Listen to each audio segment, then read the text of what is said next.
রাগে ফুঁসছে মেক্সিকো, কিন্তু কিছুই করার নেই। বিশ্বের সবচেয়ে শক্তিধর দেশের প্রতিবেশী হওয়ায় আপাতত সবকিছু মুখ বুজে সইতে হচ্ছে। তবে যুক্তরাষ্ট্রের কিছু করতে না পারলেও টেক জায়ান্ট গুগলকে দেখে নেওয়ার হুমকি দিয়েছেন মেক্সিকোর প্রেসিডেন্ট ক্লডিয়া শিনবাউম। প্রতিষ্ঠানটির বিরুদ্ধে মেক্সিকো মামলা করতে পারে বলেও হুঁশিয়ার উচ্চারণ করেছেন তিনি। সম্প্রতি মার্কিন president Donald Trump Gulf of মেক্সিকোর নাম বদলে গালফ অব আমেরিকা দেন।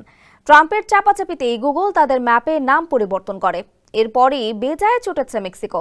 শিনবাম বলছেন, নাম পরিবর্তন করায় তার সরকার গুগলের বিরুদ্ধে মামলা করতে পারে। মেক্সিকোর যুক্তি, ট্রাম্প পুরো গালফ অব মেক্সিকোর নাম বদলের ইঙ্গিত দেননি।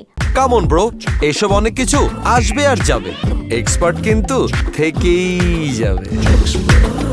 অবশ্য গুগল বলছে, যুক্তরাষ্ট্রের নথিতে যা উল্লেখ থাকবে তা মানতে নীতিগতভাবে তারা বাধ্য। তবে মেক্সিকোর গুগল ব্যবহারকারীরা পরিবর্তিত এই নাম দেখতে পাবেন না।